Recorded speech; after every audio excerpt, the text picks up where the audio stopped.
Hello, this is Brad Engleking with a blog for Pro Sound Effects. Today we're going to talk about automation and some of the tips and tricks and stuff that I use, little apps too, that I use when I'm mixing in Pro Tools. A lot of times, when I'm prepping a mix or if I'm working from home, I don't have a big console to work on, so I'm going to show you some of the kind of mouse mixing and quick keys and stuff that make that really fast. So let's dive in. Here we go. All right, so before we get started, there's a couple things that I want to show you guys to get it set up the way I set up mine. So let's go into Setup, Preferences, and we're going to go to the Mixing tab at the top here. And the ones I always have set is I have Suppress Automation Write To warnings. I'm going to show you what that does, but that's something that keeps it from popping up every time I try to do a write to selected. If you're not used to working this way, you might want to go ahead and leave that off, because that way it'll warn you before you do something, before you write something. And that can be dangerous, because if you don't have an area selected, it'll actually write that piece of automation across your entire session, which can wipe out all your work if you're not really careful. So I'm going to go ahead and turn it on for now, because that's the way I like to work. And then you also want to have latch, prime, and stop on. And what that allows you to do is, if your tracks are in latch automation, you can begin writing actually before you hit play, which is really, really helpful. And I'll show you why here in a little bit as well. And then I like to set my auto match time to 800 milliseconds. And that lets me, on a bigger console also especially, lets me let go of the fader without it jumping back to somewhere. And sometimes, even when I don't have a console, I still want to use, I'll still use a fader in the software, just because I like to do that. So that keeps me from making that mistake when I let go of the fader of having it jump back. So let's hit OK. Okay. So now, one of the first things you want to do is link your timeline and edit selections, or excuse me, track and edit selections. So what that does is as you see, as I click on tracks here, you'll see that it highlights and actually selects that track as well. And that's really, really helpful for two of my favorite quick keys that have been introduced in the last few years, which is Shift S for solo or Shift M for mute. So that way I can select multiple tracks, mute them like that, and not have to sit here and go, because that takes forever. And a lot of times, let me show you another cool thing that I do with my solos, is I set my solo mode to XOR. And what that does is it cancels the solo when you solo again. So this way, like if I'm hunting around in my dialogue tracks, and I'm like, is it this one? Is it this one? Is it this one? Is it this one? I can just click Shift S, and it's only going to select, I'm only going to solo the track that I've just hit. Sometimes when you have a console, it's good to set those back to latch, where you can solo multiple tracks at once, but I can also do that here by just selecting multiple tracks and hitting Shift S. So I use Shift S all the time. That's one of the main tricks. And the other thing that's cool is on the keyboard, it's right next to where my fingers sit, which is usually on R for zoom out and T for zoom in. So I've got my R's, my T's, and then I can do my fades just below that with D, G, and then crossfade is F. And also I've got my lop-offs with A, and then S, my trims. So that way Shift S is kind of sitting right there, and so is Shift M. So with my left hand, I'm doing all that stuff. So let's look at the automation stuff, which is kind of where we're at. This little piece that we're looking at is a short film called Tyrant, excuse me, wrong button, that a good friend of mine made.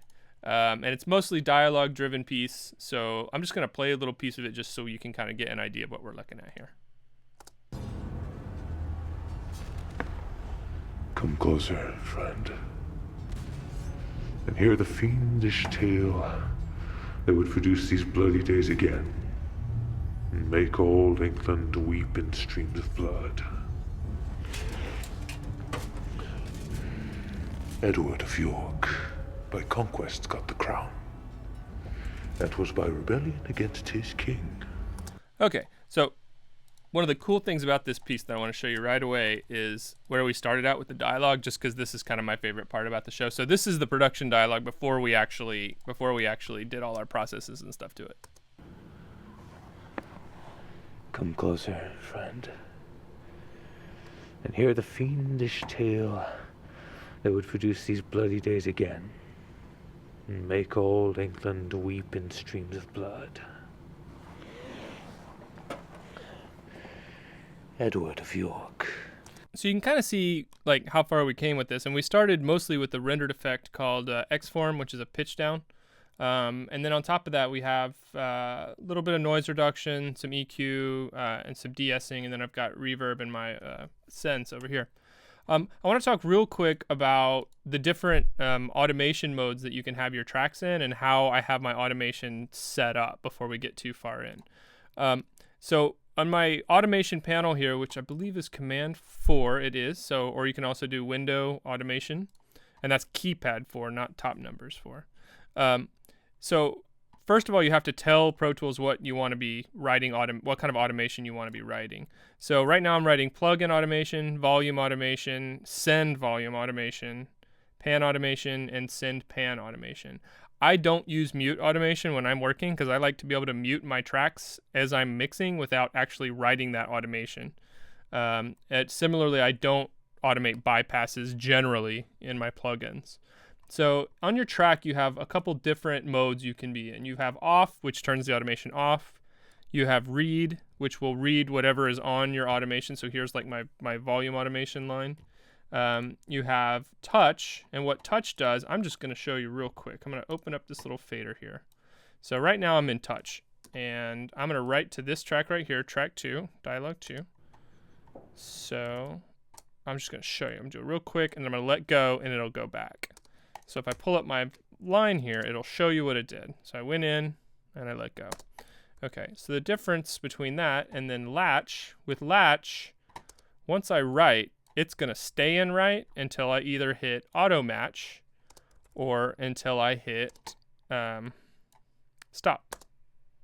Okay, you can get in trouble hitting stop in latch because you'll see it puts that big bad automation line there, and that sounds terrible. And then you've got a hybrid mode of that, which is touch latch. Now what touch latch does is it puts your fader in touch, but every other automation control but fader is in latch, which can be really helpful actually. And then finally you have write, which means you're in write the entire time. Like I'm in write now, even though I'm not in play. And then we have trim, which is a special mode that I'll get to later. So I'm going to go back to latch for now and show you a cool feature. Let's get rid of this old dialogue track. We don't need this anymore. And show you a cool feature that you can do that's especially helpful in latch. So I'm going to select this area, and I want to make sure I'm in loop playback. I am with the green with the arrow. It's also Shift Command L, and in options, it's right there. So I am in loop playback currently, and I'm going to go into preview mode. So preview mode allows me to set up my automation without actually being in write. So it's kind of a hybrid mode between those two. So I'm going to open up my noise reduction and put that back to the factory default. And I'm just going to set up my noise reduction here real quick. So a lot of it's right there, a little bit of hiss at the top. Find my threshold here, and then I'm going to check it against my dialogue. And hear the fiendish tale that would produce these bloody days again, and make old England weep in streams of blood. Okay, I'm going to go with that for now. So now what I can do is I have this in my preview buffer, and I can select the area that I want to have this setting in, hit punch preview. So now you'll see I went into write on the track, so I'm writing. And now I can hit write to all. And what this is going to do is it's going to write to the selection that I have. If I don't have anything selected, it's going to write all the way to the beginning of the session and all the way to the end. That's why that automation warning in the preview can be helpful, because if you're not paying attention, you can accidentally write that setting all the way across your session, which could be a real problem because a lot of times I'm setting up one thing here and then a completely different setting maybe down here. Okay? So that's how we use preview and latch. So again, I'm going to do the same process again with this EQ. So I'm going to broom this EQ and just kind of start over on it. And I'm going to go into preview again and just listen to this piece.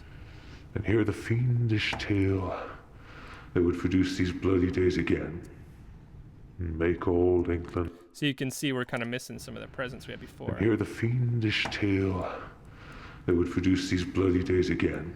Okay. and make old England weep in streams of blood, and hear the fiendish tale that would produce these bloody days again, and make old England weep in streams of blood. So I'm going to bring this one down just a little bit for intelligibility, but then play this one. Produce these bloody days again, and make old England weep in streams of. All right, so I'm going to go with that for now. Again, I'm going to select my area, and so I'm in preview. Once I hit punch preview, you're going to see I'm going into right. So that's now this plugin is the one I've changed. So that's the one that's now in right. And then I'm going to do right to all. So if I go here, it's gone, and there it's back. Another trick I can do once I have this set up the way I want is, say I want to have this set up over here. Now, what I can do, if I want the exact same thing, I can select this area. And to switch this line here, I'm using the underscore. You'll see the things showing up down here. I can go to Edit, Copy Special, All Automation, and then come up here and do Edit, Paste Special, Repeat to Fill Selection. And now I have the same plugin setting here as I do over here. Another way to do that is if I have, here, let's undo that so that this goes back to its old setting, okay? Another way I can do that is I can open up this plugin and do Shift Command C, which will copy whatever plugin has the red target light on. Then I can go over here and do Shift Command V, and notice I went into the latch went into automation mode even though I haven't hit play. That's what latch prime and stop allows you to do. So even though I'm not in play, if I set up latch prime and stop in my preferences and then start writing some type of automation, I've already got that. So now I know that this is the setting I want, and I can do manual write. So that's a way to copy just this one plugin from here to there. Okay?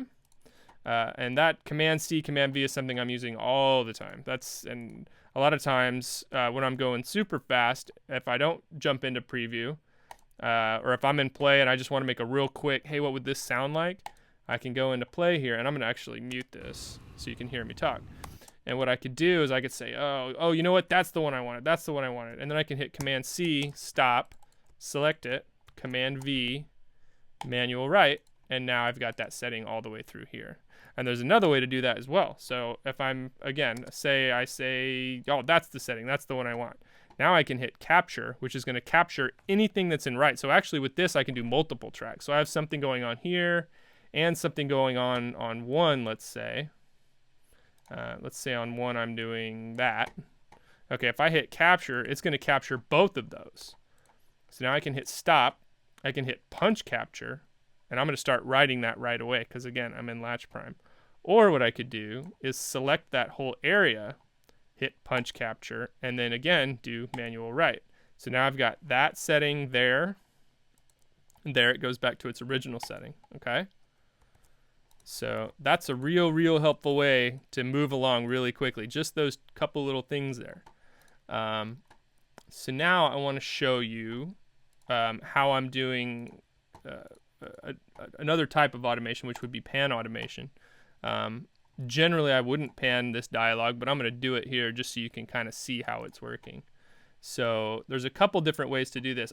Normally I would do my panning in latch. There are certainly reasons why you wouldn't want to do that, but for this, I'm gonna, for the sake of argument, if I wanted to put this little piece here off to the left when he's walking by here, if I wanted to start this off and then kind of bring him into the screen here, if I go to the left while I'm in latch, you'll see again it goes into right immediately because again I'm in latch prime. So I could start him here. Then was the winter of our discontent made glorious summer by that son of York. Okay, and I'm still in right, so if I want to get out of right, I can hit auto match, and it's going to take that 800 milliseconds and go back to where I just had it. And the other thing I could do, if I knew I wanted it to go back to center, is I could put it in touch, and then I can't do a prime in touch though. So in touch, I got to give myself a little pre-roll, pull it over. Then was the winter of our discontent And you'll see it took that 800 milliseconds to go back into the match back into the previous automation by itself. The next bit I want to show you would be auto join. So I'm going to go back to latch here, and I'm going to put my auto join on. And a lot of times I end up using auto join for reverbs. And let's go back over here because I'm pretty sure I have a reverb problem. I just want to see what my reverb automation looks like. Yeah, you can see right here that I have a little bit of a reverb problem. So I'm going to select that. I'm going to hit X, which is going to connect those two automations over the period of time that I've selected. So now it's got kind of a smooth fill up. And what I could do now is, again, I'm in latch. I've turned auto join on. And I'm going to show you kind of what this does. So I'm going to start writing this reverb a little higher this time. Come closer, friend, and hear the fiendish tale that would produce these bloody days again. Okay, then I'm going to hit stop. Now notice this red line shows up, and that's the last place that I hit stop is where the red line's going to show up, okay? So now with auto join, as soon as I hit that red line with my timeline in play, I'm going to go back to my previous automation state. So watch this. So over here, currently I'm at, minus 8.9, and over here I'm at minus 0.9. So when I hit play, this guy's going to go into right. See? Make old England weep in streams of blood. So that can be real helpful when you're going across tracks and doing a whole bunch of changes and moves at one time. I used auto join generally kind of for my first pass, and that way I'm not constantly trying to. Sometimes you end up fighting the automation where you hit play and then everything goes back to where it was, and you got to set it back up again, and then you end up spending more time going back trying to get the scene to sound clean. So a lot of times in auto join it'll fix that problem. The thing that I do also though is usually on subsequent passes I take auto join out, because that's where you can start getting into trouble, because if I just want to tweak this one line and add a little bit more reverb just to this one spot, what I don't want it to do is hit stop. I can't do that in touch, but what I don't want to do is have it hit stop and then the auto join jump in, and then instead of just fixing that one spot, it decides it's going to fix my whole scene that I was already happy with. Now that I'm kind of doing my second pass stuff, I'm going to turn auto join back off, and this is when I would start using trim mode more regularly. So I'm going to put this into trim, and basically what trim does is it allows me to write an automation pass on top of the one I've already written. And there's some settings in this that you should be aware of also in preferences. So let's check those out real quick. So in preferences, I'm going to go to mixing, and I've got my coalesce trim automation. I always set that to manually, and you can have that do it when you exit trim or after every pass. And once I show you what trim does, those will all make sense. So let me show you. I'm going to leave it on manual for now and just do a real quick trim pass. So on a trim pass, if I'm using the actual fader guy here, once I hit play, I can do a trim. And so right now I'm just lowering the overall 3 dB on this dialogue track. Come closer, friend, and hear the fiendish tale that would produce these bloody days again, and make old England weep in streams of blood. All right, now I'm going to show you. Let's go back to our volume automation here. So now if I zoom way in on this guy, and let's make him real big. If I zoom way in on this guy here, you can kind of see that now there's this blue line. Well, that blue line is kind of the actual volume level now. So this is my main volume automation line, and underneath that you can see my yellow trim line. And then the blue is kind of the outcome of those two lines adding together. So a lot of times I use trim on subsequent passes when I'm going in to do my kind of tweaks. This way what I can do is I might be, ducking and bobbing and weaving just certain pieces of certain lines, but the trim will give me the ability to say, well, I want to keep all those little moves that are making the dialogue work with itself, and just bring it down or up a little bit to fit in the mix a little bit better. And then what I can do is if I right click on that track, I can coalesce that automation, and you'll see it actually will add it up. And now I can do a whole new clean trim pass if I want on top of that. And if you have it coalesce after every pass, then every time you hit stop, that trim line's gonna coalesce. And then the other option is to have it coalesce as soon as you take it out of trim mode. Like I said, I usually leave it in in manual mode because I usually want to decide when I want to coalesce that automation. Now there's another little trick that I want to show you that's actually not automation based, but is probably my favorite little trick that I have in Pro Tools. There's an application that I use called Steer Mouse, and what it does is it allows me to set quick keys into my mouse. And so I have a kind of a multi-button mouse here. Let's show you the Pro Tools ones. So I have a multi-button mouse here, and what I can do is I can program those buttons to do whatever I want them to do. And what's neat about it is I can actually set up different ones. Like I have special ones for Sound Miner, I have special ones for Isotope that do different things. So depending on which application I have on top, that's what those buttons do. So like one of the ones I use a lot is this one, and you'll see down here it's showing you the quick key, but I'm actually using my mouse to trigger that quick key. And I like that one in particular because those quick keys are all the way on the right hand side of the keyboard. And like I said, usually I have my left hand on the keyboard, my right hand on the mouse. So this is one of those ones, so I don't have to reach across and look down so I don't lose my place where my fingers sit on the keyboard. The other one I use a lot is Group. So I've got that programmed into my mouse as well. And it seems like a small thing, but it's just another one of those, like it's like one less move that I have to make 200 times a day.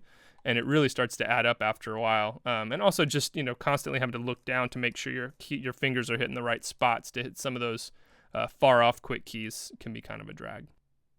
Well, that's a lot of stuff. I hope some of this stuff is useful to you. This is the way I do what I do all day long.